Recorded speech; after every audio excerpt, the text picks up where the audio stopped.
y bienvenidos a este ciclo que tendremos durante los próximos 3 martes que hemos organizado conjuntamente Negocios en Navarra y AIN, pues queriendo dar respuesta o las respuestas que podamos a todas las novedades legislativas en las que venimos todos viendo y adaptándonos rápidamente en estas semanas de locura que llevamos ya no las sé, 6 semanas, ¿no? Lo primero de todo, que no lo he dicho, espero, por supuesto, que estéis todos bien y vuestros entornos también y que, bueno, con esta iniciativa y otras que sabéis que estamos llevando a cabo de distintas adaptaciones, este es el tema legislativo, pero en otros ámbitos estamos tratando de ofrecer ayudas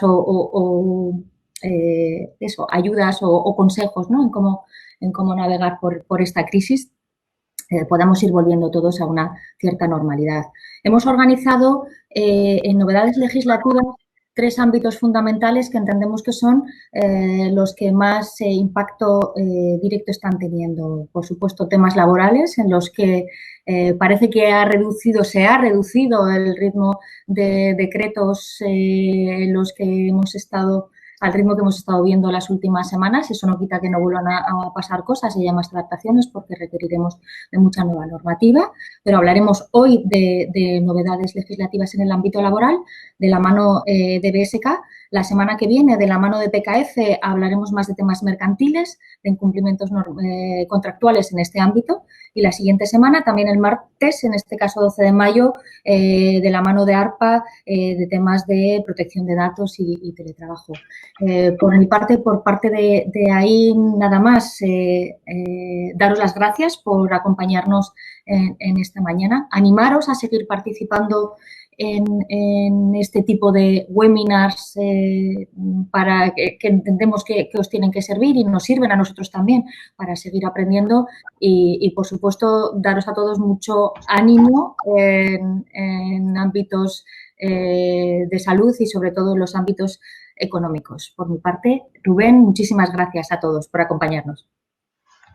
Hola, buenos días a todos. Ana, muchas gracias por la presentación. También gracias a AIN por haber participado en esta iniciativa que hemos puesto más junto con Negocios en Navarra.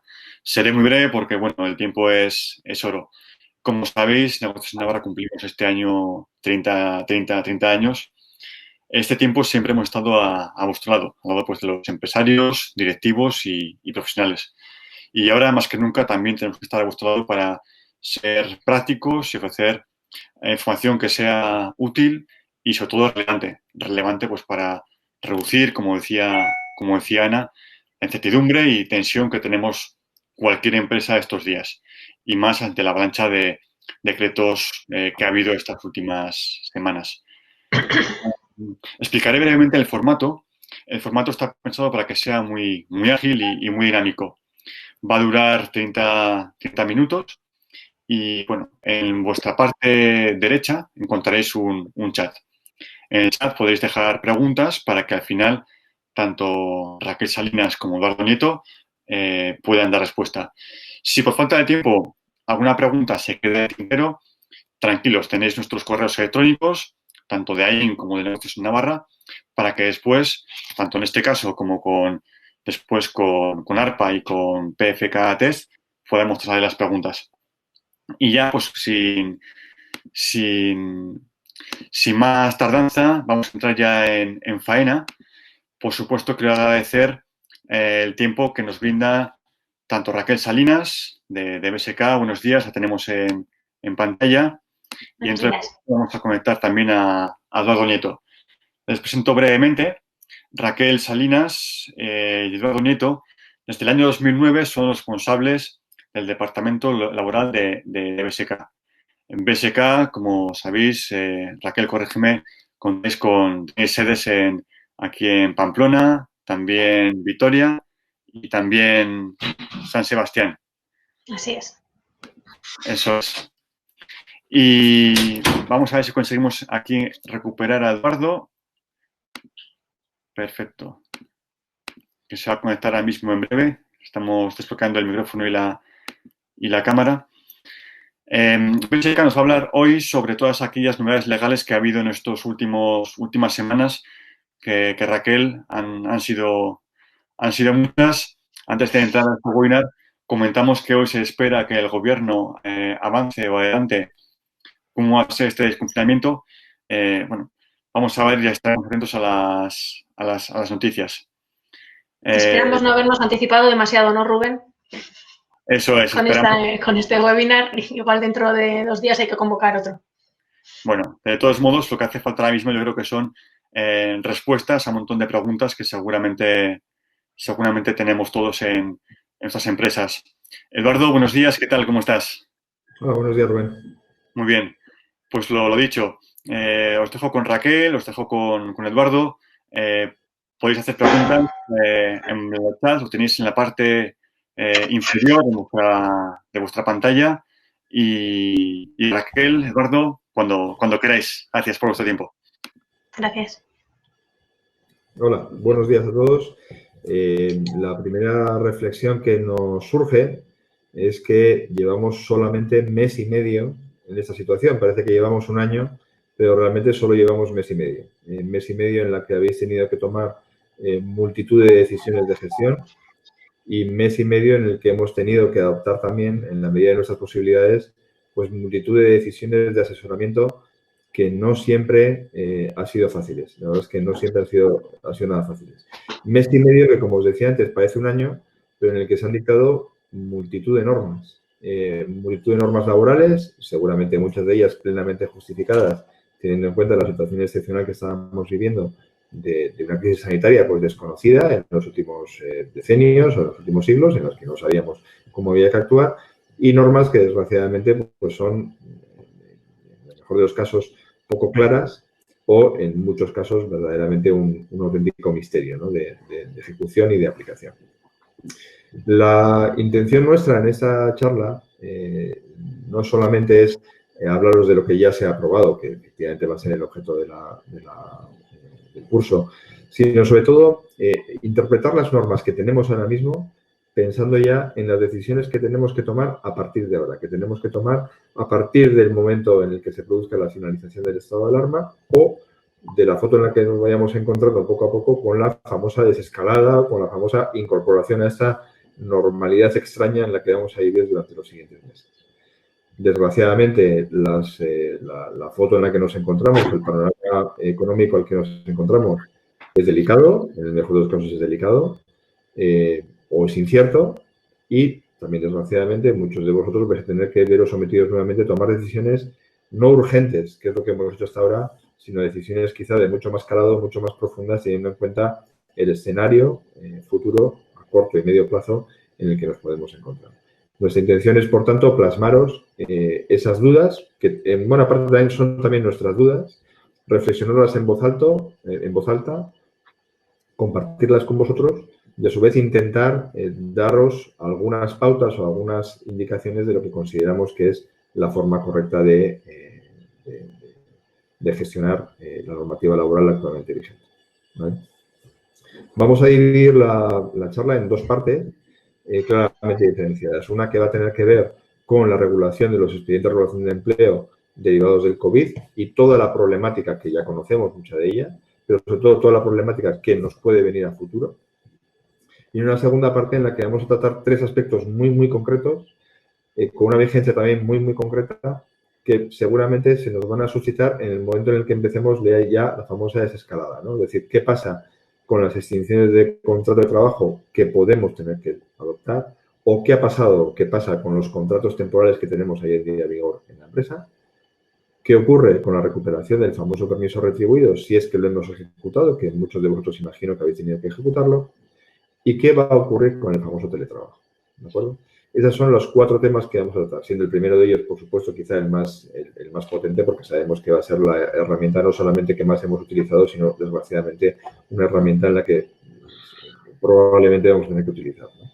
Esta primera parte la de la Raquel y la segunda parte la de ella, con lo cual, sin más preámbulos, como se suele decir, dejo ya la palabra a Raquel para que nos hable de los ERES. Gracias, Eduardo. Bueno, buenos días a todos. Respecto a los expedientes de regulación de empleo, poco os voy a contar porque muchos de vosotros ya sabéis, o prácticamente todos, que lo que se habilitó por el Gobierno fueron dos especies de modalidades, digamos, o adaptaciones del ERTE de fuerza mayor que ya existía y del ERTE ordinario por causas productivas, organizativas, económicas, que también existían. Adaptaciones que permitían una mayor agilidad en la tramitación de estos ERTEs, pero que también están suscitando dudas, tanto a las empresas que en estos momentos tenéis ERTEs en vigor, como a las empresas que estáis planteando todavía si hacer o no un ERTE. La primera duda que nos están planteando muchos clientes y sobre todo los clientes que tienen ERTEs por fuerza mayor que están en vigor mientras dure el estado de alarma es ¿cuál es la duración de estos ERTEs? ¿Cuánto dura un ERTE por fuerza mayor? Bueno, el ERTE por fuerza mayor, como digo, ya se ha aclarado y se ha dicho claramente que la duración máxima será la duración que tenga el estado de alarma, ¿vale? Es importante que tengamos en cuenta que es una duración máxima, que por lo tanto puede haber supuestos en los que aunque tenga una causa de fuerza mayor, aunque tenga una resolución expresa positiva o un silencio administrativo positivo, acreditando esa fuerza mayor, puede que la duración del ERTE no tenga que extenderse todo el estado de alarma, ¿vale? Igual, por ejemplo, en el supuesto en el que hayamos tenido un contagio masivo al inicio del estado de alarma, podría darse el supuesto en el que con un contagio masivo que nos hubiera obligado a tramitar un ERTE de fuerza mayor, desde principios de abril, por ejemplo, ya no tuviéramos causa para seguir tramitando ese ERTE por fuerza mayor. O en un caso en el que hemos tenido problemas de suministro, pero que posteriormente esos problemas de suministro se han subsanado. Por lo tanto, la duración máxima en los ERTEs de fuerza mayor es el estado de alarma. Y hay que mencionar que la norma ya dijo expresamente que da igual lo que se haya puesto en la memoria, ¿vale? Que se haya presentado para tramitar este ERTE por fuerza mayor. El silencio administrativo positivo que convalida o da por acreditada la causa de la fuerza mayor no convalida la duración que pretendamos dar a ese ERTE de fuerza mayor, ¿vale? Simplemente por tenerlo en cuenta. La segunda modalidad de ERTE, los ERTEs ordinarios COVID, como los hemos llamado nosotros, su duración, aunque no es pacífico, ¿vale? Entendemos que es la duración que hayamos acreditado y hayamos justificado en la memoria justificativa al tramitar este ERTE. Es decir, no está vinculada necesariamente a la duración del estado de alarma ni a la vigencia de las normas que regulan esto, ¿vale? Por lo tanto, podríamos tener un ERTE ordinario COVID que lo hayamos tramitado hasta finales de julio, finales de septiembre y que siga vigente hasta ese momento, ¿vale? Que no vaya a finalizar el día que finalice el estado de alarma. Desde esta perspectiva, muchas empresas, sobre todo empresas que tienen en estos momentos un ERTE de fuerza mayor en vigor, nos plantean qué hago el día siguiente, ¿no? El día que salga el presidente del Gobierno diciendo se ha finalizado el estado de alarma, si no se dice con una antelación suficiente, ¿qué capacidad tengo yo de reacción? ¿Toda mi plantilla va a tener que volver al día siguiente a trabajar? Pues en principio sí. En principio sí, salvo que hayamos podido adoptar otro tipo de medidas, ¿vale? No existe a día de hoy ningún trámite rápido, ningún papeleo, ninguna prórroga que permita pasar directamente de un ERTE de fuerza mayor a un ERTE ordinario COVID o a un ERTE ordinario no relacionado con el COVID, ¿vale? Muchos clientes nos han dicho, he oído a la ministra, he oído al ministro, están diciendo que se va, ¿no? Que se va a aprobar, que se ha aprobado. A día de hoy, como decimos, no hay nada aprobado en este sentido. Por lo tanto, ¿qué es lo que puedo hacer ante el temor, ¿no? De a qué me enfrento el día siguiente al estado de alarma? ¿Cómo gestiono la cartera de pedidos que pueda tener con la plantilla que tengo? Pues una de las medidas que se puede plantear es iniciar la tramitación ya de un ERTE, ¿vale? Un ERTE ordinario COVID o un ERTE ordinario no relacionado con el COVID. Esta tramitación es verdad que no está exenta de dudas, sobre todo en lo que pueda referirse a la causa que vamos a alegar. Esa causa tiene que ser una causa que esté bien definida. Igual tenemos ya una situación económica negativa claramente definida que nos permite iniciar una tramitación, ¿vale? Justificando muy bien cuál es la causa que nos motiva a tener que adoptar medidas ya para ese día +1, ¿vale? Pero entendemos que si somos capaces de concretar esa causa, si somos capaces de definirla y de sí, pues al final de hacerla real y visible a la representación de los trabajadores, no habría problema en tramitar un ERTE COVID ordinario o un ERTE ordinario para cuando finalice el estado de alarma. ¿Por qué estoy excluyendo de estas posibilidades el ERTE por fuerza mayor? Pues porque por definición el propio ERTE de fuerza mayor COVID está vinculado al estado de alarma. Por lo tanto, no tendría ningún sentido tramitar un ERTE por fuerza mayor que vaya a estar en vigor con posterioridad al mismo, salvo, una vez más, que cambie la norma. Respecto a los ERTE por fuerza mayor y a los ERTE ordinario COVID, poco más. El ERTE ordinario COVID sí que queremos hacer una aclaración, y es que en principio va a estar en vigor la posibilidad de tramitar estos ERTEs hasta que finalice, que pase un mes desde que ha finalizado el estado de alarma, ¿vale? Por lo tanto, si el estado de alarma finalizara, por decir algo, el 11 de mayo, la posibilidad de tramitar un ERTE COVID ordinario finalizaría el 11 de junio. Y a este respecto, pues surgen muchas dudas sobre si basta con que se inicie la tramitación o, por el contrario, si hace falta que finalice la propia tramitación del ERTE para que tenga validez, sobre si telemáticamente se va a permitir, ¿no?, que se presente mientras tengo vigente un ERTE, otro ERTE, por si acaso. Pues, dudas hay muchas, pero entendemos que habrá que ir solucionándolas poco a poco y que nos irán dando más herramientas también conforme vaya avanzando la desescalada y se vaya aclarando un poco cuál va a ser la salida de la situación del estado de alarma. La segunda cuestión respecto a los ERTEs COVID que más dudas han generado o más inquietud, sobre todo, ha sido el mantenimiento de empleo. Como sabéis, en el Real Decreto Ley 8/2020 se aprobaron las medidas especiales, ¿no?, respecto a la tramitación de los ERTEs de fuerza mayor y ordinarios, y se aprobaron también una serie de medidas extraordinarias, que eran, por un lado, la posibilidad de que la empresa se exonerara en los ERTEs de fuerza mayor de las cotizaciones de los trabajadores afectados por ese ERTE, y, por otro lado, unas medidas más garantistas y unas mejoras de desempleo para los trabajadores afectados por ERTEs COVID. Pues bien, además de adaptarse esto, se incluyó una disposición adicional sexta en el Real Decreto que la verdad es que es muy escueta y al mismo tiempo genera grandes dudas respecto a su contenido, en la que lo que se dice es que las medidas extraordinarias en el ámbito laboral que se prevén en ese Real Decreto están sujetas al compromiso de la empresa de mantener el empleo durante el plazo de 6 meses desde la fecha de reanudación de la actividad.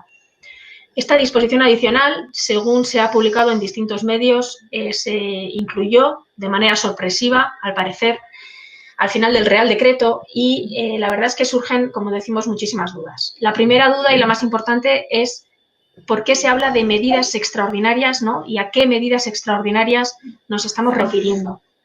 Como decimos, si vamos al Real Decreto, hay 2 artículos que hablan de medidas extraordinarias, el de las cotizaciones y el del desempleo. Aparentemente, de estos 2 artículos, los que podrían conllevar una obligación para la empresa, ¿no?, serían una ventaja para la empresa serían las cotizaciones. El ahorro de cotizaciones en un ERTE por fuerza mayor, en principio, podría tener sentido que se vinculara a un compromiso de mantenimiento de empleo. Pero se está diciendo medidas extraordinarias en plural y ello nos lleva a plantearnos si cualquier ERTE COVID, un ERTE ordinario y no solamente un ERTE por fuerza mayor, está vinculado a este compromiso de mantenimiento de empleo. Y esto, de hecho, ha sido el criterio que por lo menos están empezando a mostrar algunas de las autoridades laborales que han ido sacando sus correspondientes normas de interpretación de las tramitaciones en los ERTEs y las obligaciones para las empresas, en las que pues se ha venido a decir, ¿no?, que hay una obligación de mantenimiento de empleo más allá de las empresas en las que se haya tramitado un ERTE por fuerza mayor, para aquellas que lo hayan hecho también en un ERTE ordinario COVID. Por lo tanto, parece que estas medidas extraordinarias se están vinculando a cualquier tipo de ERTE, si bien es cierto que nosotros, desde el análisis de la norma en su conjunto y sobre todo de la exposición de motivos en las que se vincula este mantenimiento de empleo con el ahorro de cotizaciones, entendemos que es plenamente defendible que ese compromiso de mantenimiento de empleos debería afectar única y exclusivamente a las empresas que en una situación de ERTE por fuerza mayor se hayan bonificado de las cotizaciones. La segunda duda respecto a esta salvaguarda de empleo es qué es mantener el empleo. ¿Vale? En los últimos años hemos visto muchas normas que nos hablaban de mantenimiento del nivel de empleo, daban incluso normas o criterios, o especificaban qué debía entenderse por el empleo previo y cuál era el empleo que había que mantener.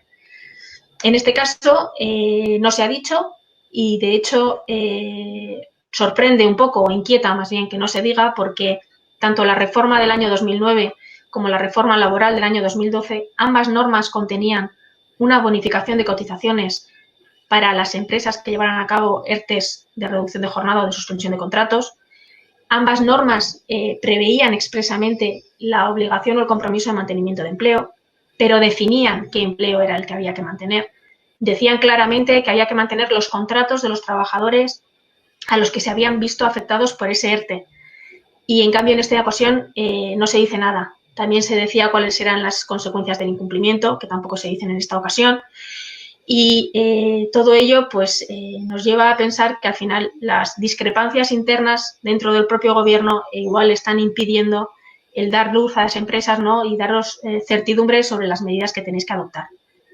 No obstante, respecto a mantener el empleo, en nuestra opinión personal, como os decimos, a la vista de las distintas normas que se han ido publicando, criterios y de los antecedentes también que ha habido y del sentido de la norma, parece que es mantener los contratos individuales nominalmente de los trabajadores. Es decir, si yo afecto a un trabajador por un ERTE, estoy asumiendo el compromiso de mantenerle el empleo durante los 6 meses siguientes al momento en el que finalice dicho ERTE.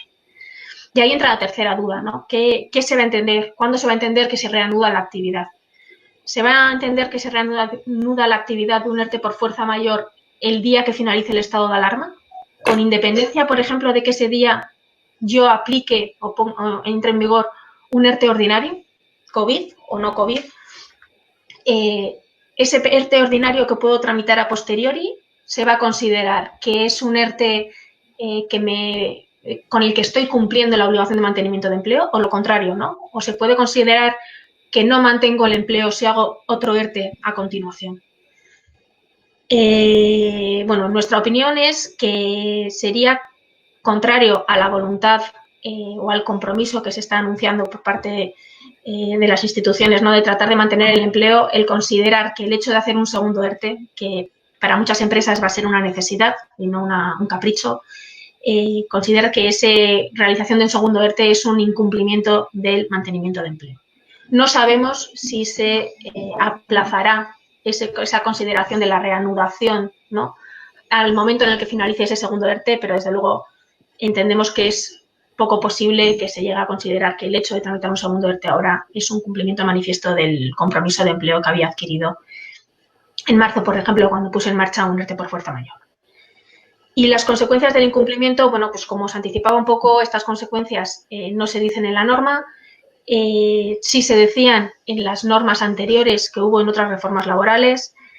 Entendemos que las consecuencias serán, en su caso, el pago de las cotizaciones de las que se han exonerado las empresas en los ERTEs por fuerza mayor. Podrá incluir también, quizás, el pago de las prestaciones de desempleo que han percibido los trabajadores afectados con los que no he cumplido mi compromiso de mantenimiento del empleo, pero entendemos que defender que la consecuencia de este incumplimiento es una nulidad del despido, ¿no?, que creemos que, por otro lado, es un poco la bandera sindical, ¿no?, que están llevando algunos sindicatos que ya han anunciado que ellos van a defender que cualquier despido de una persona que haya estado afectada por un ERTE es nulo. Entendemos que es algo desproporcionado y que, desde luego, por lo menos hasta la fecha no se ha, ni lo dice la norma, ni hasta la fecha se había aprobado ninguna norma en ese sentido. Y, por lo tanto, descartamos dicha posibilidad, si bien, como decimos, pues habrá que ver qué se va definiendo más adelante. Y respecto a este mantenimiento de empleo, pues simplemente añadir que pues resulta sorprendente que realmente con estas 3 líneas, ¿no?, que dicen poco, o mejor dicho, casi nada, la aclaración de las mismas se haya recogido en el Real Decreto Ley 11 de 2020. Porque este Real Decreto Ley tiene una disposición adicional 14ª que se constriñe o se ciñe únicamente al sector de las artes escénicas, musicales y al cinematográfico, en el que se viene a decir, ¿no? Pues que no se entenderá incumplido el mantenimiento de empleo cuando estemos hablando de despidos disciplinarios procedentes, cuando estamos hablando de incapacidades permanentes o dimisiones o jubilaciones del trabajador. También se dice que habrá que analizar el nivel de empleo por sectores, en función de la empresa, por periodos de estacionalidad. Pero todo esto que en la disposición adicional 14ª se ciñe única y exclusivamente al ámbito musical, cinematográfico, de las artes escénicas, curiosamente en la exposición de motivos se trata de lo mismo con carácter general y se viene a decir que esa es la voluntad o el compromiso que se ha establecido en la disposición adicional 6ª. Por lo tanto, creemos que habrá que acudir, por lo menos como criterio, o se puede acudir como criterio a esta exposición de motivos para tratar de arrojar un poco de luz sobre las sombras, ¿no? que están constantemente pendientes de esta salvaguarda del empleo que se ha aprobado. En tercer lugar, sobre la regulación de lo temporal de empleo y en concreto sobre las tramitaciones y las impugnaciones. Tenemos, lo hemos avanzado antes, los ERTEs por fuerza mayor, ¿vale? Con los que hemos podido tener una resolución expresa, concediéndolo o rechazándolo, ha habido de ambos tipos, hemos visto de ambos tipos, una resolución o una resolución por silencio administrativo que, como sabemos, es positivo. La voluntad del Gobierno, está clara, es controlar, ¿vale? La voluntad del Gobierno es tratar de poner límites para que esto no sea una barra libre y no todo el mundo pueda acceder a un ERTE por fuerza mayor de manera gratuita y sin que concurra causa.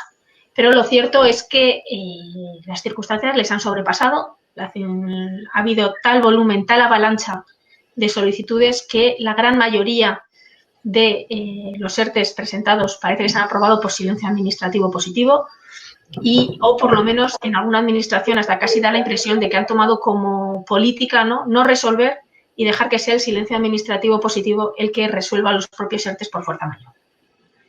Desde nuestra perspectiva, si un ERTE por fuerza mayor ha sido aprobado, ¿vale? Sea por silencio administrativo positivo o sea por resolución expresa, esa causa ya está acreditada y esa causa no se va a poder poner en cuestión. Ahora bien, eso no significa que el Servicio Público de Empleo Estatal no pueda cuestionar no pueda cuestionar que se hayan devengado prestaciones de desempleo para los trabajadores.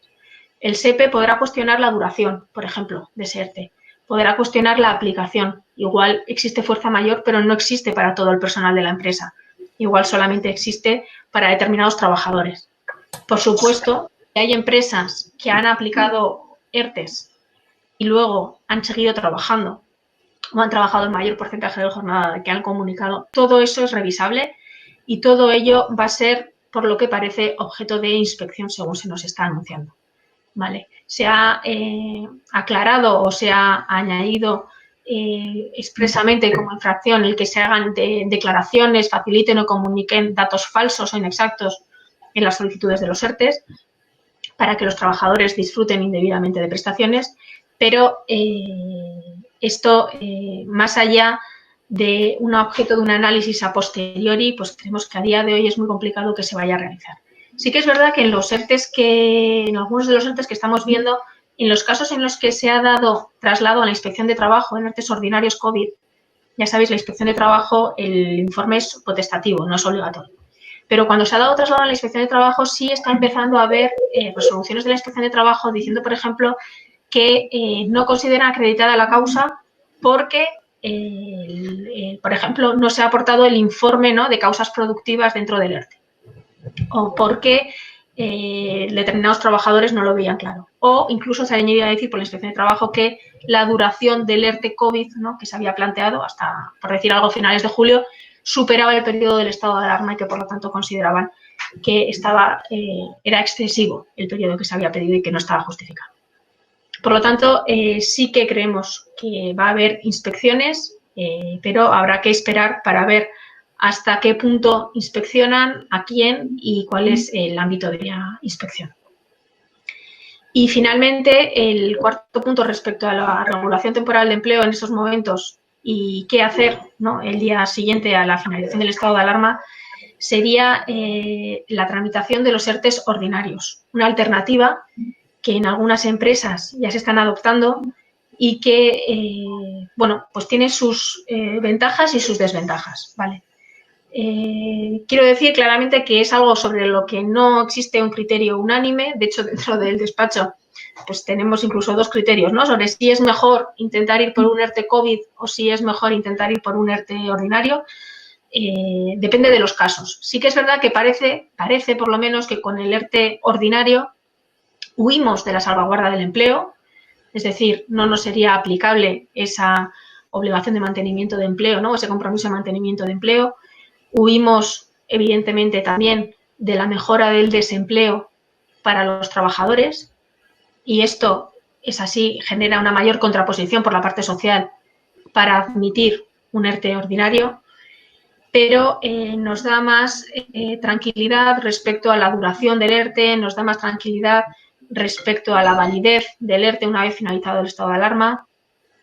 Es complicado. Yo también, honestamente, os digo que me parece muy complicado defender a día de hoy un ERTE ordinario y tratar de escapar de algún modo de todo lo que está sucediendo. Sé que hay casos en los que se puede hacer. Tenemos empresas que ya tenían una situación previa muy marcada, muy clara, que les permitía hacer un ERTE no COVID, pero a día de hoy, en mi opinión, tratar de escapar totalmente de lo que está siendo esta pandemia me resulta complicado y no sé hasta qué punto, y os lo comparto así, Eduardo pues, también os comentará luego, no sé hasta qué punto un comité de empresa, ¿no?, al que yo le planteé un ERTE ordinario, más allá de decirme que no está de acuerdo con que sea un ERTE ordinario porque todo esto está relacionado con el COVID o viene del COVID, deriva del COVID de algún modo, no puedan llegar a reclamarme que sí que les resulta aplicable el compromiso de mantenimiento de empleo, por ejemplo, porque la empresa ha acudido a esta vía, ¿no?, de tramitación para tratar de escapar del mismo, pero es algo de lo que no se puede escapar, o sea que es imperativo. Las mejoras del desempleo, exactamente igual. Entonces, bueno, como os digo, es una más de tantas incertidumbres que tenemos, pero sí que es verdad que los ERTEs ordinarios, tanto los ERTEs ordinarios de siempre como los ERTEs COVID, pues son un poco la medida que vamos a tener que tener ahora, o el instrumento en nuestra mano, por lo menos a corto y medio plazo. Y tenemos que ser también conscientes de que hemos pasado un mes y medio casi una vorágine. Esto ha sido ir a marchas forzadas. Se han admitido muchas cosas, digamos, por la propia rapidez, ¿no?, por la propia inmediatez, por la incapacidad de analizarlo. Pero los ERTEs, si recordáis de la crisis anterior, exigen una documentación muy clara, muy concisa, exigen datos, exigen realizar un periodo de consultas real, auténtico, negociar con la parte social y todo eso que en este mes y medio, ¿no?, parece que se ha diluido un poco, que cualquier cosa valía. De verdad, yo por lo menos el consejo que os daría es que nos tomemos en serio estos ERTEs que vienen ahora, porque estos ERTEs van a ser de mayor duración y va a haber más tiempo y se van a analizar más y las consecuencias de un incumplimiento en un ERTE pues son muy graves y al final pueden arrastrar a la empresa pues, a escenarios en los que no queremos encontrarnos. Muy bien. Acaba así, de alguna manera, ¿no?, la primera parte de la charla, la que se centraba en los expedientes de regulación de empleo, y casi, si me permitís, pues acabo con la última reflexión de Raquel, porque, como ya se ha dicho antes ella, aquí hay una discrepancia incluso entre nosotros mismos, ¿no? Dentro de las particularidades que tenemos en esta situación de estado de alarma, quizá la parte más llamativa, por lo menos para un abogado o para un asesor jurídico, es que no tenemos tribunales. Y esa quizás es la parte más curiosa, es decir, llevamos mes y medio con unas normas establecidas, habréis visto multitud de interpretaciones, multitud de criterios interpretativos. De hecho, es más, todo el mundo se está permitiendo el lujo de interpretar las normas laborales, digo todo el mundo en las instituciones, ¿no?, de forma casi indiscriminada. Pero claro, quien finalmente las tiene que interpretar, que son los juzgados y tribunales, pues están cerrados o semicerrados, ¿no? Y eso nos genera, a su vez, pues unas inquietudes bastante serias a los abogados, porque sabemos, efectivamente, como decía Raquel, que esta segunda tanda de ERTEs, estas medidas que vamos a tener que adoptar a partir de ahora, a partir del desescalado, a partir de la finalización del estado de alarma, no van a tener las ventajas, entre comillas, que hemos tenido hasta ahora. Aquí hay una cuestión que seguramente muchos de vosotros ya habéis vivido en vuestras propias empresas. Durante el estado de alarma y sobre todo durante las primeras semanas del estado de alarma, casi había un interés común entre la dirección de las empresas y los trabajadores a la hora de presentar ERTEs. Por supuesto, hablo en plan general, evidentemente seguro que hay excepciones. Es decir, era tal la situación de urgencia, de emergencia, de miedo también, que había una necesidad casi mutua entre dirección de la empresa y trabajadores de tomar decisiones rápidas que además conllevasen en algunos casos incluso la suspensión de la relación laboral. De tal manera que durante este tiempo prácticamente los ERTEs que hemos presentado no han tenido oposición. En el despacho creo que en el día que hemos presentado ERTEs no creo que hemos vivido ni una sola impugnación de todos los ERTEs que hemos presentado. Han sido muchísimos. Sin embargo, como decía Raquel en la última intervención, el escenario que se nos abre ahora es un escenario completamente diferente. En tanto en cuanto vayamos recuperando la normalidad, entre comillas, de nuestra vida diaria, también vamos a recuperar la normalidad, también entre comillas, de nuestras relaciones laborales. Es decir, va a haber una oposición a la adopción de medidas de suspensión de contratos, como ocurría en la antigua crisis, como ha ocurrido cada vez que cualquier dirección de empresa toma la decisión de tramitar una medida laboral que implica una merma de derechos, como es obvio por otra parte. Con lo cual, efectivamente, el optar por una vía u otra empieza a ser un poco preocupante desde el punto de vista del asesoramiento jurídico, porque muchos nos tememos que la decisión que vayamos a adoptar a partir de ahora pueda ser objeto de una futura impugnación judicial, pueda ser objeto, por tanto, de una posible sentencia que diga una cosa u otra. Entonces, cuando os decía Raquel que efectivamente internamente en el propio despacho, como en cualquier despacho y cualquier compañero, ¿no? Porque también entre despachos hablamos, ¿no?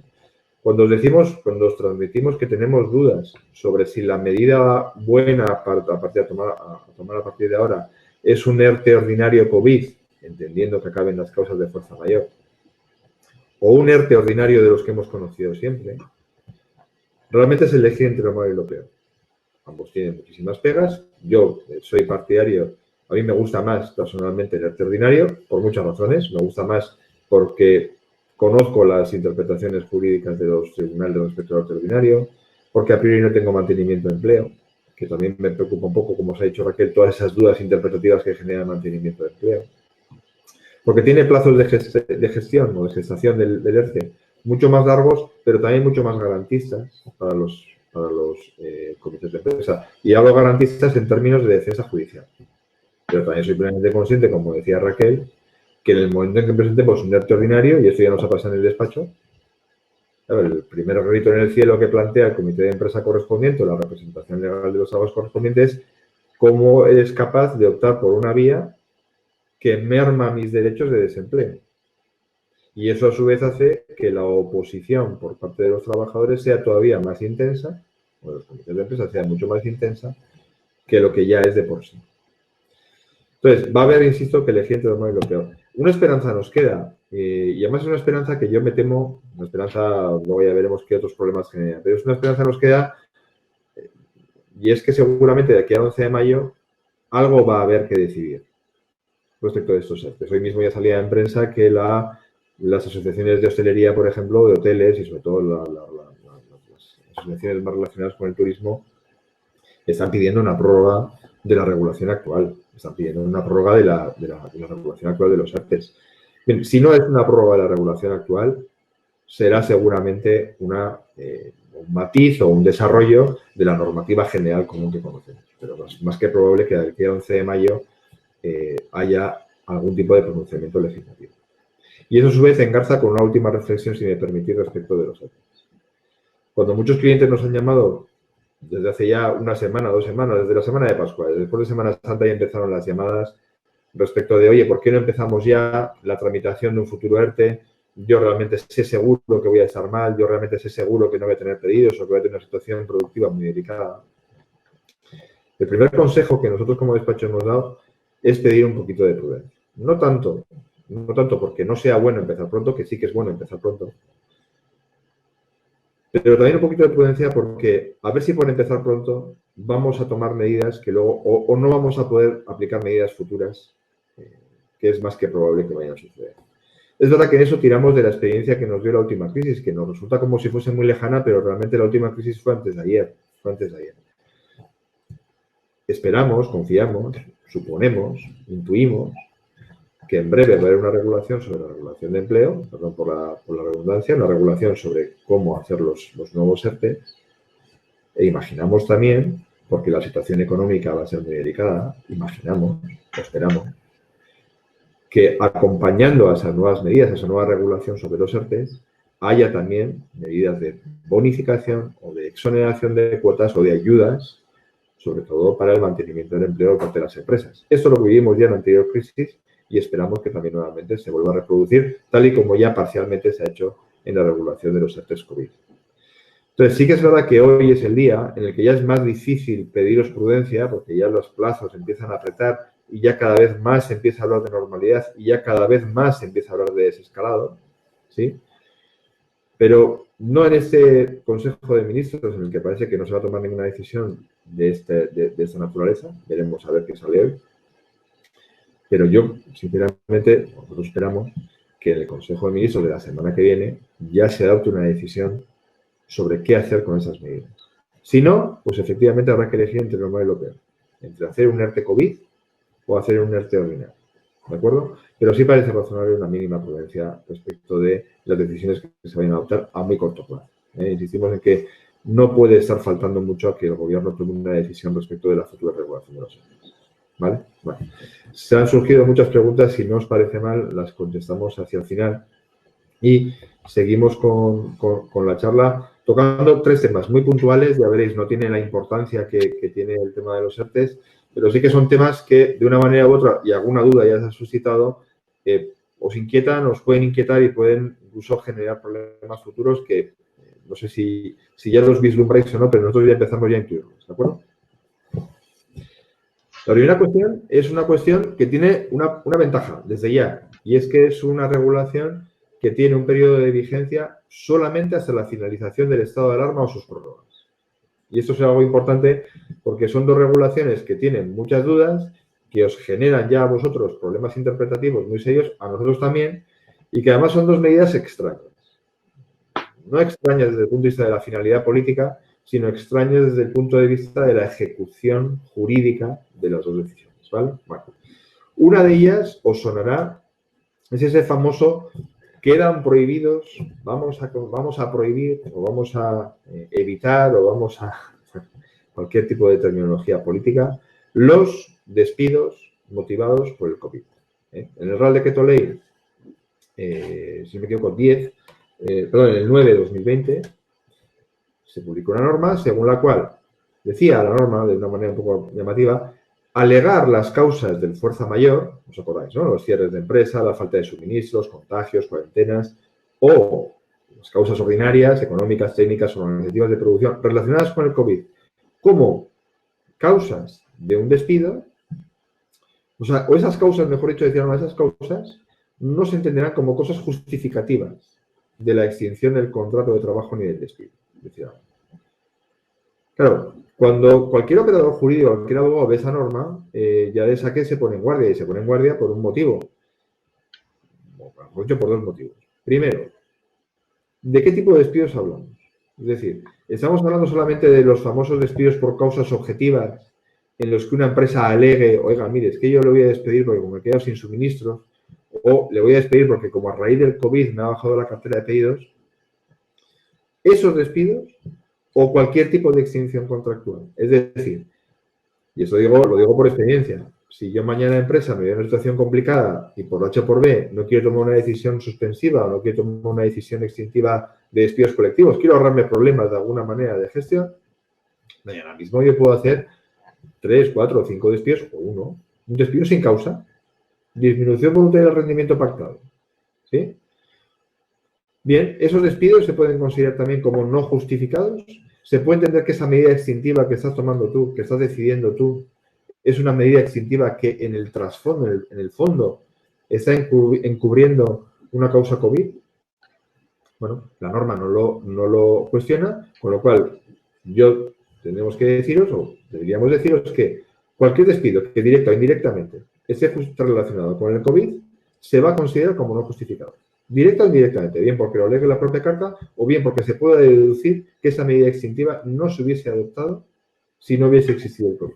Bien, por tanto vamos a tener interpretación amplia. Cualquier extinción contractual, incluida los contratos temporales. Luego iremos a eso, pues igual también incluidos los contratos temporales. ¿Y qué significa que no se entienda causa justificada o que se entienda injustificado? ¿Es nulo o improcedente? Esa es la gran duda que hemos tenido todos desde que leímos esta causa, ¿no? Claro, si oías al operador político, si oías al político de turno, no podías descartar de plano la nulidad, porque como lo que se vendía a la opinión pública, lo que se decía a la opinión pública es vamos a prohibir, vamos a evitar, vamos a decir que son imposibles los despidos por el COVID. Pero bueno, no parece que sea impensable que alguien esté pensando en la nulidad del despido. Pero a su vez, yo creo que todo abogado, todo operador jurídico, laboral, terminamos considerando que es improcedencia, o sospechamos que es improcedencia, o consideramos que es improcedencia, porque utiliza un término, que es el término justificativo o injustificado, o sea, justificado o injustificado, que es ajeno a los despidos, no se suele utilizar, como sabéis, se utiliza el término procedencia e improcedencia, es muy raro utilizar el término justificado e injustificado, pero en la normativa procedimental laboral, el término injustificado se suele contraponer al término nulo, ¿de acuerdo? Es decir, cuando se toma una modificación sustancial de condiciones de trabajo o un ERTE y luego se va a un tribunal, el juez puede decir que esa modificación de condiciones o ese ERTE es justificado, injustificado o nulo. Y por tanto, en la regulación procedimental habitual, el injustificado no es igual a nulo, o casi al contrario, es más parecido a improcedente que a nulo.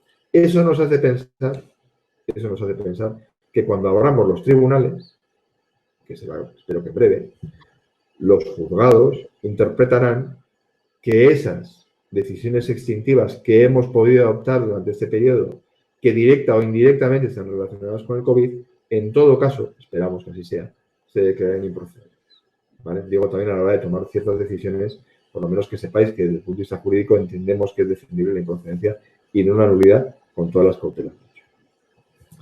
La segunda medida que se aprueba en ese Real Decreto Ley, el 9/2020, como también sabéis, es la suspensión, vamos a decir, la suspensión de los contratos temporales o de la duración de los contratos temporales. Es una norma muy extraña porque dice los contratos suspendidos, en virtud de las medidas de ERTE, ¿no?, que se relacionaban en el Real Decreto Ley 8, esas suspensiones supondrán la interrupción del cómputo de los plazos o de los periodos de referencia de los contratos temporales. ¿Alguna duda? Ya habéis empezado a exponernos respecto de cómo se interpreta esto, porque efectivamente está redactada de aquella manera. Bueno, la primera aclaración. La norma solo interrumpe los cómputos, los cómputos, en los casos de suspensión por ERTE COVID, bien de fuerza mayor o bien ordinaria. Es decir, si un contrato temporal estaba ya previamente suspendido por una incapacidad temporal, por una maternidad, por una paternidad, o más raramente por una excedencia, es más raro, pero podría ocurrir, en esos casos de suspensión de contrato, que no son suspensión por ERTE COVID, en esos casos no se interrumpe el cómputo. ¿De acuerdo? Solo se interrumpe el cómputo si están suspendidos en un ERTE o a través de un ERTE. ¿De acuerdo? Es una primera aclaración que creo que es importante. Segundo, que se suspendan los plazos no quiere decir que se suspenda la necesidad de exigir el mantenimiento de la causa de los contratos. Y eso es una cosa que no siempre es fácil de entender tal y como está redactado, pero a nosotros al menos nos parece más o menos claro porque nadie ha derogado el Estatuto de los Trabajadores. Voy a poner un ejemplo que creo que se va a entender muy sencillo, creo que va a ser muy fácil de entender. Yo tengo un contrato de interinidad, que es uno de los que se cita específicamente, ¿no?, un contrato de interinidad con un trabajador que está sustituyendo una maternidad o que está sustituyendo una baja médica. Entramos en ERTE, pero ERTE aquí, que la persona que estaba en maternidad o que estaba de baja médica vuelve a la empresa, es decir, se da de alta, acaba su periodo de maternidad o se cura y se le da el alta médica. Bueno, pues por mucho que diga eso la ley, el contrato de interinidad se extingue porque ha finalizado la causa. ¿De acuerdo? Este alargamiento del plazo, o otro ejemplo más sencillo, un poco más extraño, porque es sería casualidad, pero también me puede ocurrir, un contrato de relevo en la que el relevado se jubila ordinariamente. Si tengo otro relevo temporal, resulta que el jubilado se me jubila en la mitad del ERTE, pues el contrato de relevo finaliza, no se prorroga. ¿De acuerdo? Y una cosa es que se suspenda el plazo y otra cosa es que desaparezca la causa. Los contratos temporales siguen siendo causales y entendemos que debe seguir manteniéndose la causa. ¿De acuerdo? Vale. Con lo cual, ¿para quién se aplica sin duda? Por supuesto, para los contratos formativos, prácticas o formación sin ningún género de dudas. Si se interrumpe por un ERTE, una vez que vuelva del ERTE, se reanudará el cómputo de la duración máxima. Por supuesto, también el obra. Ahí entra más dudas si la obra se ha acabado en la mitad. ¿Sí? Si la obra se me ha acabado en la mitad, pues el contrato se acabará. Pero si la obra continúa, ese periodo máximo de contrato por obra, que es de 3 años, ¿sí? En principio, una obra de gran envergadura, de gran altura, en principio, ese periodo de ERTE mitad se suspendería. ¿Dónde está el problema? Y alguna duda ya se ha suscitado hasta ahora. Pues la duda está en el contrato eventual por circunstancias de la producción. Y me explico. El contrato eventual por circunstancias de la producción es un contrato a término. Es decir, cuando contratamos, ponemos un plazo máximo. De contrato desde hoy a dentro de 6 meses. Bien. Como es un contrato a término, si ese contrato se suspende por un ERTE, la duración se amplía. Si está un mes en ERTE, en vez de estar 6, estaré 7. ¿Se entiende, no? Es decir, teóricamente, el contrato le pasa como al obra o le pasa como a los formativos. Pero ¿cuál es el problema? Pues el problema es que es el que ya imagináis. Yo hice en su día un contrato eventual pensando que tenía X causas de incremento de pedidos o de tareas, y resulta que llega el coronavirus y de repente se me derrumba la actividad y de repente ya no tengo exceso de pedidos, lo que tengo es un problema de pedidos, ¿no? Con lo cual, el contrato que haya suspendido, pero de repente me he quedado sin causa. ¿Qué hago con ese contrato una vez finalice el ERTE? Porque yo ahí sí que creo que hay que acabar el ERTE. ¿Qué hago el día después de acabar mi ERTE? Pues yo creo que nosotros, si fuésemos puristas, os diríamos, oye, mira, como todavía no hemos llegado al plazo de 6 meses, pero se ha acabado la causa, porque resulta que te he contratado por exceso de pedidos, ya lo que tengo es un defecto de pedidos, pues yo desgraciadamente tengo que recomendarte que hagas un despido por causas objetivas. Pues ahora yo lo siento, pero tengo que volver al primer punto anterior, porque si hago un despido por causas objetivas, por unas causas relacionadas con el COVID, va y resulta que eso no se considera causa justificativa del despido. ¿De acuerdo? Es decir, ¿qué problema nos da el eventual? Pues el problema que nos da eventual es que seguramente va a haber que extinguirlo una vez termine un ERTE y vamos a tener que pagar 33 días por año. Dicho de forma más o menos simple. ¿De acuerdo? ¿Por qué? Salvo que seamos capaces de mantener la causa del eventual, vamos a tener que extinguirlo. Y como os digo, como la causa de extinción no sirve porque en principio no se puede relacionar con el COVID, lo más probable es que sea improcedente.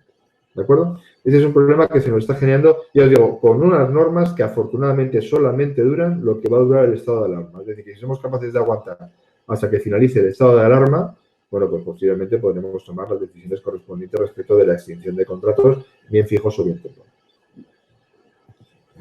Segunda medida que creemos que va a generar algún problema que ya de poco a poco va generando algunas dudas.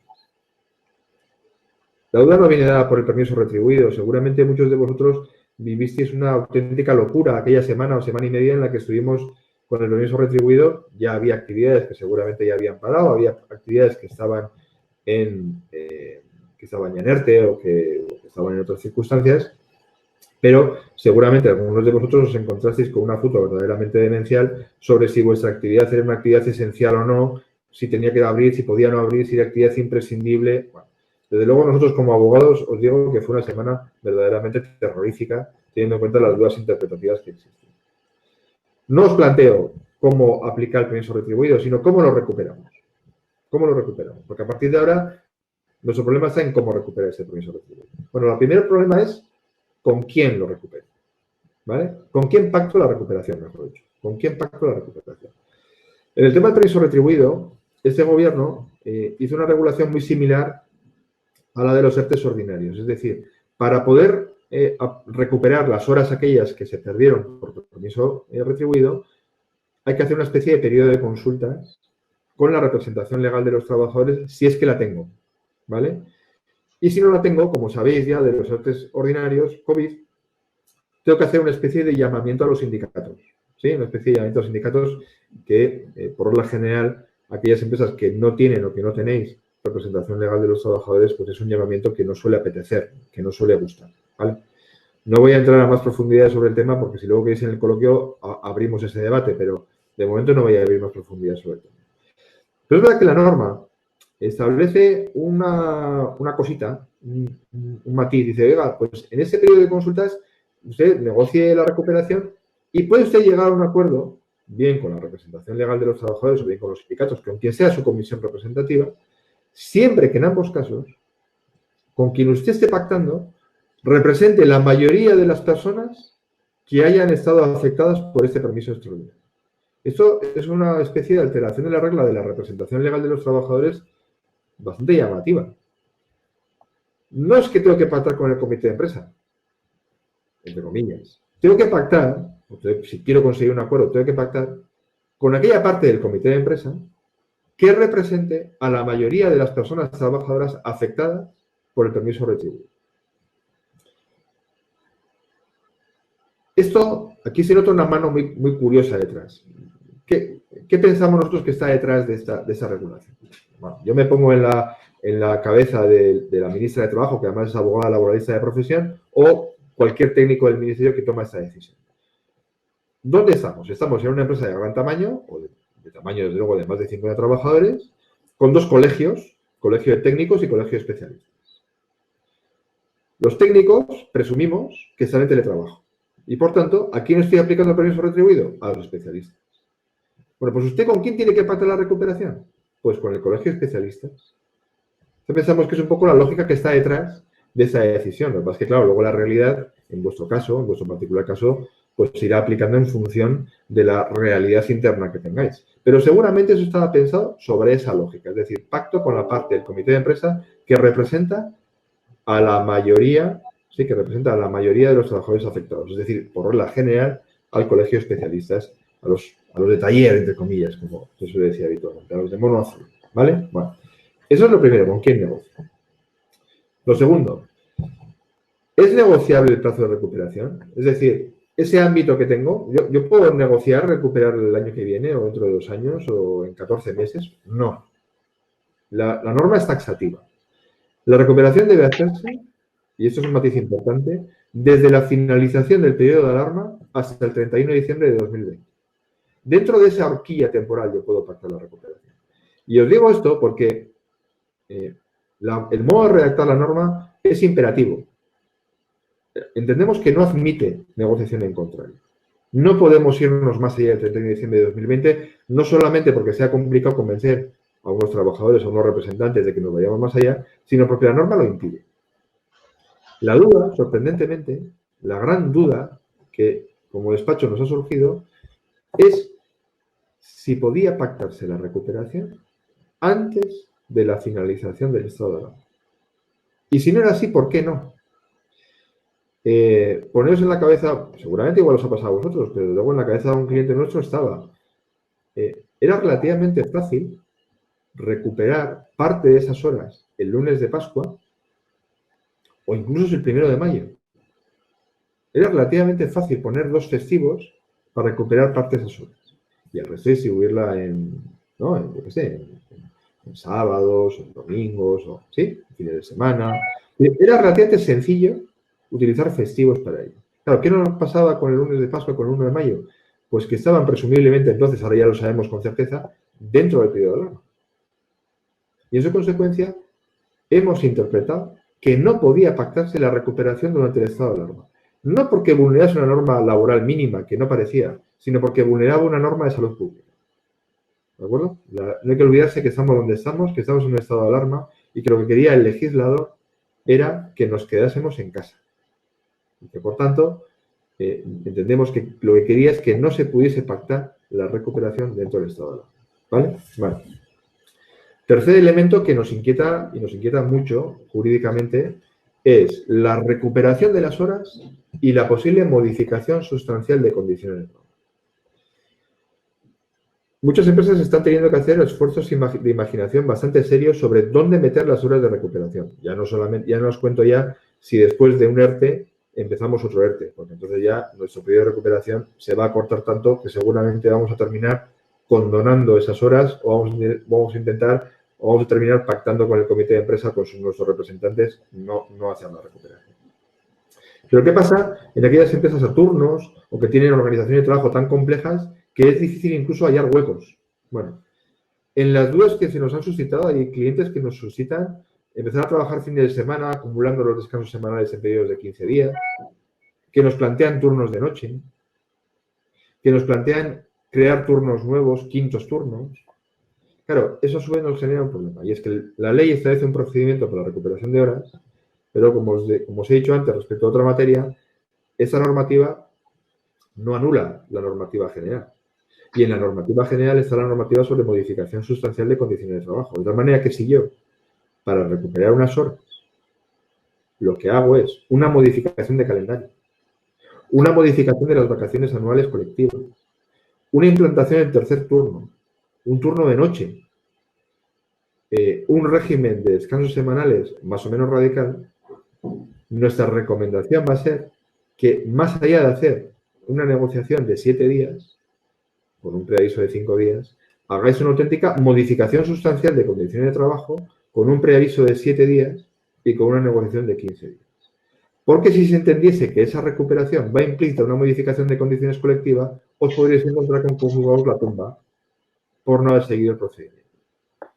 Con lo cual, la recuperación nos tememos que en muchos casos va a ser bastante más larga que la que aparece en la norma. Y una cuarta duda, que esa ya nos surgió en aquella vorágine de interpretaciones sobre qué era una actividad esencial o imprescindible. ¿Y si nos dicen los trabajadores que ese permiso que hemos dado no teníamos que haberlo dado? Aquí ha habido una pelea de los laboralistas con casi todos los restos de ramas del derecho, sobre todo en aquella semana en la que teníamos que aplicar el permiso retribuido. El permiso retribuido en muchas ocasiones se ejecutó y punto, y habrá habido muchos de vosotros que habéis ejecutado el permiso retribuido y ya está, pero había empresas que empezaron con un permiso retribuido, a media semana surgió de repente por alguna de las múltiples interpretaciones gubernativas que se anduvieron girando por toda la geografía. Hubo empresas que empezaron a hacer actividades imprescindibles o llamadas imprescindibles, por ejemplo, la exportación. E incluso a finales de semana, buena parte de la actividad se había recuperado, no en su totalidad, pero en un gran porcentaje. Claro, cuando eso ocurre, la duda es, oiga, ¿pero había obligación de permiso retribuido o esto era una actividad esencial que no tenía que haberse llevado a permiso retribuido? Digo esto porque nos vamos a encontrar con la paradoja que cuando queramos recuperar, es posible que algún comité de empresa, y los sindicatos ya van apuntando, o los trabajadores nos digan, no. Si tú me diste un permiso retribuido porque tú quisiste, tú no tenías obligación legal de dar un permiso retribuido. Y tengamos que debatir allí si esos trabajadores tienen que recuperar o no. Y ahí os pongo yo eso junto. El permiso retribuido va a contraponerse con lo que se regula en el Estatuto de los Trabajadores cuando el empresario no da actividad porque no quiere darla. En ese caso, el empresario se come esas horas, ¿no? Bueno, pues ya veréis cómo antes o después, espero que no os pase a muchos de vosotros, pero ya veréis cómo antes o después alguien va a hacer esta lectura. Tú me has dado un permiso retribuido cuando no tenías obligación de darme, ¿no? Y en su consecuencia, yo no tengo el deber de recuperar esas horas, ¿vale? Esos son los 4 escenarios de la recuperación que nos preocupan a día de hoy o que os pueden suscitar a día de hoy. Y un último apunte, ya con esto acabo y así damos paso, si queréis, a la contestación de las preguntas del debate. esta es una duda que surge en su momento, y lo saben bien mis compañeros de despacho, mis compañeras de despacho, surge casi como una preocupación mía, porque a mí me ha sorprendido mucho el teletrabajo, pero que poco a poco, y cuando yo se lo dije a mis compañeros, decían, no, esto no va a ser un problema. Yo pensaba que sí, pero por mi propio interés, por mi propia vivencia de teletrabajo. Pero ya en los últimos 2 días ya he recibido 2 llamadas de clientes en las que empiezan a plantearse qué pasa con el teletrabajo. ¿Qué va a pasar con el futuro teletrabajo? Claro, el teletrabajo es una medida que históricamente ha sido una medida muy residual de prestación de servicios, muy residual. Y sin embargo, como sabéis, en esta crisis, el teletrabajo ha sido una prestación de servicios preferencial. El legislador quería que hiciéramos teletrabajo, ¿vale? Y preferentemente se fomentaba el teletrabajo. Y muchas empresas habéis aplicado el teletrabajo como forma de organización. Nosotros mismos, como despacho, estamos trabajando desde casa desde el 12 de marzo, muchos de nosotros sin ir al despacho. Y a vosotros en otras actividades, la mano de obra indirecta, oficinas, seguro que mucha gente está haciendo teletrabajo. El problema es que esto, ¿qué es? Una regulación excepcional o, como os decía, ha llegado para quedarse. Y enlazo esta idea con una cosa que se publicó hace un año, que la conocéis todos seguramente, que es la adaptación de jornada, que es una cosa que se publicó en un momento de normalidad, en la que se daba el derecho a los trabajadores a pedir la adaptación de jornada y se abría un proceso de negociación para conciliar la vida laboral y familiar. Una de las medidas que se establecía allí era la posibilidad de que el trabajador solicitase el teletrabajo. Y se decía, hombre, se negociará y la empresa podrá denegar el teletrabajo en casos de que por razones organizativas o productivas no fuera posible. Claro, ¿qué nos ha demostrado este estado de alarma? ¿Qué nos puede demostrar este estado de alarma? Que organizativa y productivamente era posible. Era posible hacer el teletrabajo. De tal manera que empiezo a temerme, y como os digo, ya he tenido en los últimos 2 días 2 consultas de 2 clientes, empiezo a temerme que aquellos trabajadores que hayan realizado un teletrabajo a gusto, que tengan situaciones familiares a proteger, realmente pueden estar muy interesados en proponer una adaptación de jornada mediante el teletrabajo. Y a ver cómo las empresas somos capaces ahora de justificar que ese teletrabajo, si queremos denegarlo, tenemos razones organizativas y productivas suficientes como para denegarlo. Y esa es una reflexión que creo que tenemos que empezar a hacernos y tenemos que empezar a analizar nuestras plantillas y la cantidad de peticiones que pueden llegar en ese momento, porque creo que puede haber actividades en las que haya una cierta sobrecarga de peticiones, ¿vale? Un último apunte. Aunque todos hemos hecho el teletrabajo de forma a la brava, porque vino casi así por el propio estado de alarma y por el propio Real Decreto Ley 8/2020, preferentemente había que irnos a teletrabajo, es decir, cogimos los trastos y nos fuimos todos a casa a teletrabajar. Quiero recordaros, es importante recordar que el teletrabajo, si finalmente se alarga en el tiempo, si finalmente al final se considera una forma buena o consideráis que es una forma buena de trabajar, el teletrabajo hay que regularlo contractualmente. Hay que regular dónde se prestan los servicios, si siempre vas a estar en tu domicilio, en otro domicilio, o si de vez en cuando tienes obligación de ir a la sede o al centro de trabajo. ¿Qué medidas de control y supervisión puede establecer la empresa? Sobre todo si queremos establecer medidas de control y supervisión telemático que pueda afectar la intimidad. Si regulamos o no el retorno al centro de trabajo, si esa medida es temporal o no. Y tenemos que regular antes o después la prevención de riesgos laborales. Es decir, una cosa es que durante todo este periodo hayamos ejecutado el teletrabajo y otra cosa es, como os digo, el día después, si finalmente queremos seguir manteniendo el teletrabajo o si los trabajadores quieren seguir manteniéndolo, y tengo que haber una negociación al respecto, que sepáis que el teletrabajo hay que regular, ¿vale? Y con esto nosotros acabamos la presentación respecto de lo que queríamos comentaros y de lo que queríamos deciros respecto de las novedades normativas laborales relacionadas con el COVID. Eduardo, Raquel, gracias por vuestra exposición. Ha sido, creo que, muy interesante. Además, ha estado llena de ejemplos prácticos, reales, que es el día a día de la empresa.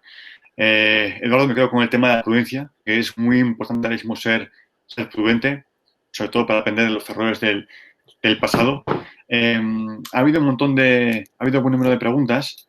Algunas ya las habéis ido respondiendo, tienen que ver sobre todo con trabajo eventual y temporal y relacionado con el ERTE. Si queréis, por ir un poco en orden, por la última parte que habéis comentado sobre teletrabajo, me preguntan ¿cómo queda la obligación de registro de jornada durante el teletrabajo? ¿Cómo quedaría, Eduardo? ¿Cómo quedaría? Pues quedaría teniendo que habilitar un mecanismo de registro de jornada. El registro de jornada es general. El registro de jornada es general. Es una obligación absolutamente generalizada. Por tanto, en teletrabajo tenemos que organizar un sistema generalmente telemático, quizá por la propia apertura del ordenador o de registro de jornada, bien en papel por parte del trabajador, que ya sabéis que no suele gustar mucho la inspección, o bien mediante algún medio telemático que seguramente va a ser mediante el sistema informático que estemos utilizando en teletrabajo. Pero hay que registrarlo, la obligación no se elimina. Vale, perfecto. Otro asunto que también comentabais antes, preguntan si finaliza un contrato temporal que está suspendido por el ERTE por fuerza mayor, ¿se considera incumplido el compromiso de mantenimiento de empleo? Es un tema que ya habías comentado antes y que va a plantear dudas, ¿no?, cuando sean los tribunales. Sí. No sé si Raquel ha tenido alguna experiencia, y desde luego sí que he tenido alguna experiencia al respecto de gente o de clientes que me pedían hacer un ERTE. Claro, ahí tiramos de experiencia y tiramos de la situación que teníamos en la anterior crisis, ¿no? En la que también había situaciones de mantenimiento de plantilla. Yo me acuerdo que el primero que me lo planteó, sin saber las consecuencias, porque además en aquel caso era una situación en la que le venían muy bien las bonificaciones y le venía muy bien el no consumo de ese empleo, pues la recomendación fue extinguir los contratos antes. Que yo sé que es duro decirlo, pero es que fue muy pronto, justo cuando salió el Real Decreto Ley 8, al pocos días, al día siguiente o algo semejante. Y la primera que nos salió fue extingue primero y luego acelerte. Pero es verdad que es una decisión que vista desde hoy, pues es como para cogerla con cautela, porque hoy tenemos las otras garantías de mantenimiento de plantilla. Claro, que en su día no las teníamos. Con la exposición de motivos 11 del Real Decreto Ley 1120, con esa exposición de motivos que, insistimos, no se ha trasladado al articulado, sí que parece que si la extinción del contrato temporal es porque ha llegado a término, no debería afectar al compromiso de mantenimiento de empleo. Otra pregunta, Raquel, que creo que entra en, que has comentado antes un poquito cómo puede ser. Preguntan si el ERTE ordinario COVID-19 se ha presentado de acuerdo con la RLT. ¿Es revisable este ERTE ordinario? Sí, los ERTEs ordinarios tenemos muchas empresas tenemos en la cabeza o tienen en la cabeza, cuando acaba el ERTE ordinario siempre están preguntando ¿cuándo me va a llegar la resolución? ¿No? O sea, no me ha llegado, espero a que me llegue la resolución.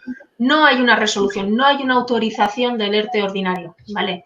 La autoridad laboral simplemente vela porque el procedimiento se cumple, pero realmente no hay una autorización a realizar ese ERTE, es una decisión de la empresa. Y si la decisión, aunque sea adoptada con la RLT, es objeto de revisión y, por supuesto, puede ser contrastada o puede ser impugnada. Yo a esto, Rubén, quería añadir una cosa, y es que como despacho hemos tenido una experiencia muy curiosa. Es decir, nosotros los ERTEs más discutibles, quizá jurídicamente, desde el punto de vista jurídico, quizá hemos tenido algún ERTE de fuerza mayor muy discutible. Pero los ERTEs más discutibles han sido ERTEs productivos con acuerdo a la representación legal de los trabajadores. Claro, visto desde hoy igual la foto es otra, pero las primeras semanas del estado de alarma hubo una cierta emergencia, tanto por dirección de empresa como por trabajadores, por poder irse, por poder cerrar la actividad. Sobre todo los trabajadores presionaron mucho durante algunas semanas. Entonces, curiosamente, los ERTEs más discutibles, en términos, no sé si llamarlo de fraude, pero sí de uso de las prestaciones y de uso del ERTE como figura extraña, no ha venido sorprendentemente por el fuerza mayor. Hemos tenido ERTEs más o menos discutibles sobre si era fuerza mayor o no fuerza mayor. Pero las figuras que se han parecido más en el despacho a uso torticero, vamos a decir, de la norma, han sido ERTEs productivos. Y, por tanto, abundo en la idea de Raquel que, por supuesto, que se pueden revisar los ERTEs productivos. Raquel, antes comentabas que en vuestro despacho, en BSK, casi todos, el 100% de los ERTEs presentados, tanto ordinarios como por COVID-19, han sido aprobados por silencio administrativo positivo. Nos preguntan por qué plazos son, en concreto, ese silencio en ambos casos, por ERTE ordinario y por fuerza mayor. Es que el ERTE por fuerza mayor son los 5 días, ¿vale? Desde que se presenta, es el silencio administrativo positivo, 5 días laborables, pero el ERTE ordinario, insisto, no hay un plazo de resolución. Es decir, el ERTE ordinario finaliza, la empresa adopta una decisión, habiendo alcanzado un acuerdo o no con la comisión de lo representativa de los trabajadores, y aplica la decisión y ya está. Entonces, no hay un plazo en el que solicitar. El otro día una empresa me mandaba un escrito de solicitud de un silencio administrativo positivo para un ERTE ordinario. No hay una posibilidad de pedir una resolución porque la autoridad laboral no tiene obligación de emitir una resolución. Otra pregunta de otra asistente tiene que ver con el cumplimiento, o sea, lo que dice es el incumplimiento en el mantenimiento de empleo solo conlleva el pago de prestaciones y cotizaciones al trabajador no sostenido, o sostenido entre comillas simples. Pero también pregunta por el resto de exoneraciones, aquellas deducciones que son, ¿cuáles serían válidas, ¿no? En estos casos? No he entendido la pregunta, Rubén. No me queda tampoco claro exactamente, a lo mejor se puede ampliar la asistente. Creo que se refiere a, comentáis que en los ERTEs por fuerza mayor, ¿Sí? aquella parte que la empresa deja de pagar es la cotización a la seguridad social, siempre y cuando haya mantenimiento del empleo. Creo que nos preocupa por el resto de exoneraciones y deducciones que podría tener antes, previamente, la empresa. No me queda demasiado. Bonificaciones previas por mantenimiento de empleo, ¿puedo ir por ahí? Pues esa línea. Sí. En principio, entiendo que no debería afectar a las bonificaciones por mantenimiento de empleo el hecho de hacer un expediente de regulación temporal de empleo. ¿Vale? El contrato sigue vigente, simplemente se suspende, pero por una causa además. Entonces, en principio no sé cómo lo ves, Eduardo, pero yo creo que no debería afectar. Y si se quiere enfocar desde la perspectiva si es individual o todas las bonificaciones o todas las exoneraciones de cuotas, como os decía antes Raquel, nosotros entendemos, con todas las cautelas del mundo, entendemos que lo que nos van a exigir va a ser trabajador a trabajador. Entendemos, esperamos, confiamos, ¿no? que va a ser así. Es decir, trabajador cuyo contrato se extinga, ¿no? Trabajador del que tendré que devolver sus exoneraciones de cuotas concretas o su desempleo. Confiamos que sea así, si es que sea el enfoque de la pregunta. Porque realmente la duda está en si por despedir a uno tengo que devolver todas las exoneraciones de cuota de toda la plantilla. Eso sí que sería un problema. Entendemos un poco, como decía antes Raquel, que va a ser uno. Lo que pasa es que estamos esperando como agua de mayo una aclaración, ¿no? Normativa. Si os parece, por ir terminando este coloquio, esta charla, nos preguntan si hay que comunicar un trabajo 15 días antes de ese ERTE ordinario por estado de alarma. O sea, si antes de que finalice el ERTE de fuerza mayor, supongo, ¿no? Que está diciendo, ¿no? Sí, me imagino que se refiere a ese asunto. Vale. Bueno, es un poco lo que decía antes Raquel, ¿no? De la compatibilidad de antes, ¿no? ¿Puedo presentar otro ERTE antes de finalizar el ERTE de fuerza mayor? Antes lo poníamos como duda porque realmente es la duda que existe. Sabemos que se está intentando hacer, por lo menos iniciar el trámite, ¿no? Como decía Raquel antes, de comunicar a la representación legal de los trabajadores la conformación de la comisión representativa, ¿no? Porque hacer dos ERTEs a la vez siempre cuesta. Claro, vale. De todos modos, bueno, ya por despedir este webinar, quiero agradeceros tanto a IN como a BSK, a Raquel y a Eduardo vuestros comentarios, explicaciones que, insisto, repito, han sido muy, muy prácticos, muy útiles, que precisamente es lo que hace falta en este contexto, aportar certidumbre dentro de esta situación tan sumamente extraordinaria que nos encontramos. Si hay pacientes que tenéis más preguntas, podéis contactarnos a revista@negociosennavarra.com y a través de ese correo pues haremos llegar a BSK vuestras preguntas. Os recuerdo que la semana que viene tendremos un nuevo webinar, también será a las 10. Entre tanto, os invitamos a que nos sigáis tanto en nuestra web como en redes. Y mucho ánimo a todos en estos días tan complicados. Y, como decía Eduardo, prudencia día a día y seguiremos viendo cómo van las noticias esta semana. También parece que va a ser una semana, si no decisiva, pues muy importante. Raquel, Eduardo, gracias a vosotros. Gracias, muchas gracias, Rubén.